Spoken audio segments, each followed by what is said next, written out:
اور ہم وقت یہ کام جاری رکھتے ہیں اپنی عقیدت و نفرت کی وجہ سے، یا پھر خوف اور لالچ میں، یا مصلحت کا جامہ اوڑھ کر، یا پھر اپنی گفتگو،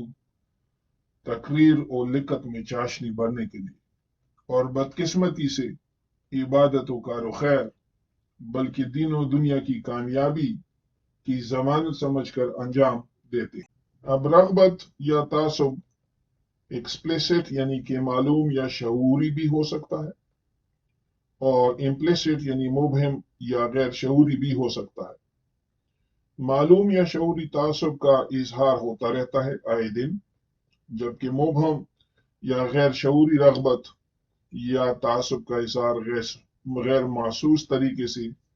آپ کی سوچ، اٹھان اور شخصیت کو شیپ کرتی ہے، ڈیفائن کرتی ہے، اور آپ کی اپنی اور دوسروں کی زندگی کو متاثر کرنے کا باعث بنتی ہے۔ اگر یہ مثبت ہو تو ہم اسے رغبت، اور اگر یہ منفی ہو تو اسے ہم تعصب کا نام دے سکتے ہیں، مگر یہ تعمیری تبھی ہو سکتی ہے کہ اگر چیک اینڈ بیلنس ہو، تاکہ تعصب کو ختم یا کم کیا جا سکے اور رغبت کو کنٹرول، کیونکہ بیلنس یا اعتدال ہی کامیابی کی ضمانت ہے۔ جیسا کہ پہلے ذکر ہوا کہ باعث یا جھکاؤ فطری ہے اور آدم ذات کے آدمی ہونے کا ثبوت ہے، کیونکہ فطرت، تاریخ، معاشرہ، مذہب، والدین، استاد، دوست سب اس کی نشو و نما کا باعث بنتے ہیں، اور کبھی کبھی تو انسان ان کے اثر میں جھوٹ اور سچ، یا پھر کالے اور سفید کی تمیز بھی کھو جاتا ہے، اور آدمی نفس و گمان کا پیروکار بن جاتا ہے۔ تعصب اور رغبت کے فطری ہونے کے باوجود اس کو کنٹرول کیا جا سکتا ہے اگر کوشش کی جائے، کیونکہ بقول اقبال ثبات ایک تغیر کو ہے زمانے میں۔ اگر حوصلے اور صبر کے ساتھ اپنی ذات کی جستجو کی جائے تو ممکن ہے،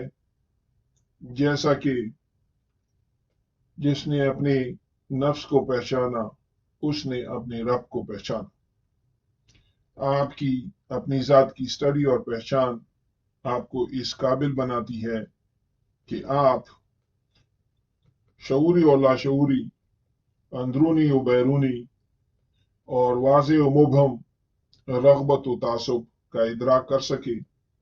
اور بقول حضرت علی کے مرض کا ادراک آدھا حل ہے اس مرض کا، آدھا علاج ہے اس مرض کا۔ ادراک کرنے کے بعد یہ ضروری ہے کہ انفارمیشن، کنفرمیشن اور اینکرنگ رغبت و تعصب کو کنٹرول کیا جائے عدالت و انصاف کے ساتھ۔ ان تینوں میں جو انفارمیشن یا معلوماتی رغبت و تعصب ہے، اس کا شکار ہم ہوتے ہیں جب ہم کسی ناقص و غیر ناقص، عام و خاص، اچھی یا بری، سچی یا جھوٹی خبر کو اس کی جائز اوقات سے زیادہ اہمیت دیں، اور وہ بھی بغیر سوچی سمجھے اور تحقیق کے بغیر، چاہے وہ انفارمیشن یا معلومات کتنی ہی غیر منطقی اور ماورائے عقل کیوں نہ ہو۔ عقیدت و نفرت، لالچ یا خوف، یا پھر مصلحت اور قصہ گوئی عموماً اس کی وجوہات میں سے ہوتے ہیں۔ مثلاً آیت کو آیت، حدیث کو حدیث، تاریخ کو تاریخ، افسانے کو افسانہ، سچ کو سچ یا جھوٹ کو جھوٹ سمجھنے کے بجائے ان کو آپس میں غلط ملت کر دیں۔ ان سے بچنے کا راستہ صرف اور صرف اعتدال اور انصاف ہے، اور اس کا راستہ رسول اللہ کا فرمان ہے کہ وہ جاہل نہیں رہے گا جس کو حسن سوال ہو۔ یعنی اگر ہم انفارمیشن ریسیو کریں، ہمیں کسی چیز کی معلومات حاصل ہو، اور یہ معلومات یا انفارمیشن عقل اور منطق سے باہر ہو، تو ہمارے لیے ضروری ہے اور ہمارا پہلا قدم یہی ہونا چاہیے کہ ہم اس کے بارے میں سوال اٹھائیں اور اس کی تحقیق کریں۔ اس کے بارے میں سوال اور تحقیق کرنا ہمیں اس کی دوسری قسم یعنی کنفرمیشن یا تصدیقی رغبت و تعصب کی طرف لے آتی ہے۔ یہ اس وقت وقوع پذیر ہوتے ہیں جب ہم تحقیق کا حق ادا نہیں کرتے اور یا تو تحقیق ادھوری چھوڑ دیتے ہیں یا متضاد آراء کی صورت میں کسی ایک آراء کی طرف بغیر بنیاد کی جھکاؤ کا اختیار کرتے ہیں، کبھی دوسروں پر چھوڑ کر، کبھی ٹائم نہ ہونے کا کہہ کر، کبھی اندھی تقلید میں، اور کبھی پہلے کیے گئے مختلف وجوہات کو جواز بنا کر، جیسے کہ عقیدت و نفرت، لالچ، خوف یا مسئلے اور کوئسا گوئی کو وجہ اور جواز بنا کر، جبکہ اصل وجہ شعوری یا لاشعوری رغبت و تعصب ہی ہوتے ہیں۔ اور عموماً اپنی رغبت و تعصب میں ہم کوشش صرف اور صرف یہی کرتے ہیں کہ ایسے ثبوت و دلائل سنیں، پڑھیں یا لائیں کہ جو ہمارے پہلے سے موجود رغبت و تعصب کو تقویت دے، نہ کہ ان کو چیلنج کریں۔ اور ضرورت ہو تو ہم اس کے لیے مرکزی ذرائع جو سورج کی طرح روشن ہو ان کو بھی نظر انداز یا پھر آگے بڑھ کر ان کی مخالفت کرنے سے نہیں گھبراتے۔ یہ اور بات کہ یہ اعمال بڑی ہی غیر محسوس، شستہ اور مؤدبانہ انداز سے ہوتے ہیں، اور اس کے ارد گرد محبت و عقیدت کے ایسی قصوں و کہانیوں کا جالا بنا جاتا ہے کہ تصدیقی شواہد غلط یا کمزور ہونے کے باوجود اور مرکزی و اساس منابع و ذرائع کی مخالف ہونے کے باوجود کامیاب ہوتے ہیں، نہ صرف قبول ہوتے ہیں بلکہ معاشرے کا مزاج بنتے ہیں اور معاشرے کا ڈگر اور راستہ بدلنے کا باعث بنتے ہیں۔ اپنی سوچ کو، اپنے مزاج کو، اپنی رغبت و تعصب کو چیلنج کرنا پڑے گا، جیسا کہ حضرت علی کا قول ہے، دین کو وراثت میں نہیں بلکہ سمجھ کے لو۔ بہترین طریقہ شاید یہ ہو کہ اپنے نظریات و اعتقادات کو غلط ثابت کرنے کا چیلنج کریں، نہ کہ صحیح ثابت کرنے کا، تاکہ آپ کو اپنے اعتقادات اور نظریات کی مخالف نظریات سے روشناسی ہو اور آپ اپنے ماحول کی جامع سے باہر نکل کر دوسروں کو پڑھنے، سننے اور سمجھنے کی کوشش کریں اور کھلے دماغ اور کشادہ سینہ کے ساتھ اس کی انالیسس کریں، جانچ پڑتال کریں۔ تیسری قسم جھکاؤ یعنی اینکرنگ رغبت و تعصب ہے۔ اس میں آدمی کسی خاص نقطے پر مرتکز ہو کر اس کا قیدی بن جاتا ہے اور تمام فیصلے شعوری یا لاشعوری طور پر اسی کے اثر کرتا ہے۔ یہ نقطہ کوئی خیال، کوئی سوچ، کوئی لاجک، کوئی اصول بھی ہو سکتا ہے، اور اس کے اثر آدمی روشن دلیلیں نظر انداز کرتا رہتا ہے اور مخالف سمت میں شد و مت سے سفر کرتا ہے، جبکہ نظریات و اعتقادات کی تصدیق کئی سمتوں سے ضروری ہے، اور یہ عمل ایک زندہ عمل ہونا چاہیے